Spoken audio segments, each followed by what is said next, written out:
बता दें कि बिहार की राजनीति में कुछ नया होने जा रहा है। चिराग पासवान के पैर छूने पर उनके चाचा पशुपति पारस का पहला बयान सामने आया है। क्या चाचा और भतीजे की लड़ाई हमेशा के लिए खत्म हो गई है और राजनीति में आने की नई तैयारी शुरू हो गई है? नमस्कार, मैं हूं संजीव और आप देख रहे हैं आप तक न्यूज। अगर आप हमारे चैनल पर नए हैं तो चैनल को जरूर सब्सक्राइब कर लें। केंद्रीय मंत्री चिराग पासवान के चाचा पशुपति पारस ने कहा है कि मिथिला का जो कल्चर है उसी के तहत चिराग पासवान ने उनका पैर छूकर उनसे प्रणाम किया और अच्छे माहौल में सब कुछ हुआ। तो केंद्रीय मंत्री पशुपति पारस कल तक अपने भतीजा चिराग पासवान को जल्लाद तक कहने से गुरेज नहीं करते थे, लेकिन चिराग पासवान का उनका पैर छूकर प्रणाम करने के बाद से उनका तेवर नरम पड़ता हुआ दिख रहा है।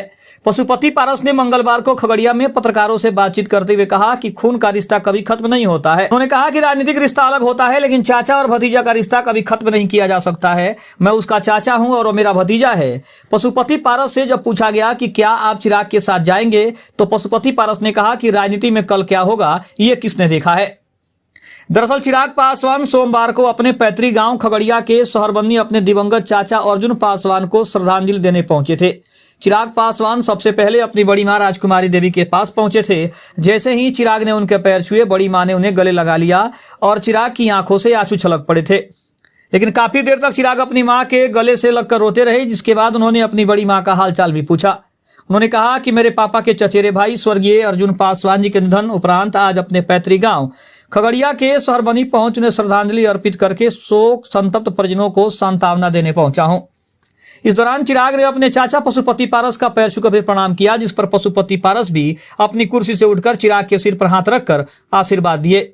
इसके बाद दोनों के बीच करीब 5 मिनट तक एकांत में बातचीत भी हुई। हालांकि बंद कमरे की बातचीत बाहर नहीं आई, लेकिन दोनों के चेहरे के भाव बता रहे थे कि रिश्तों की बर्फ जो है वो धीरे धीरे पिघल चुकी। इसके अलावा अगर बात करें तो पारिवारिक एकजुटता का सिलसिला यही नहीं थमा। चिराग पासवान ने अपने छोटे भाई और पूर्व सांसद प्रिंस राज से भी मुलाकात की और दोनों भाई एक दूसरे के गले लगे, काफी देर तक साथ में दिखे। इस दौरान वहां मौजूद समर्थकों का जोश 7वें आसमान पर पहुंच गया और उन्होंने चिराग प्रिंस के समर्थन में जमकर नारेबाजी भी की थी।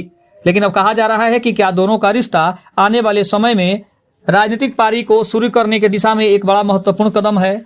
क्या दोनों के साथ आने से बिहार की राजनीति में दलितों का एक अपना ही साम्राज्य स्थापित फिर से होने वाला है? इन तमाम खबरों में बहुत सारी बातें हैं, लेकिन आने वाले समय में ये पता चलेगा कि दोनों की मुलाकात कितनी सुखद रही है।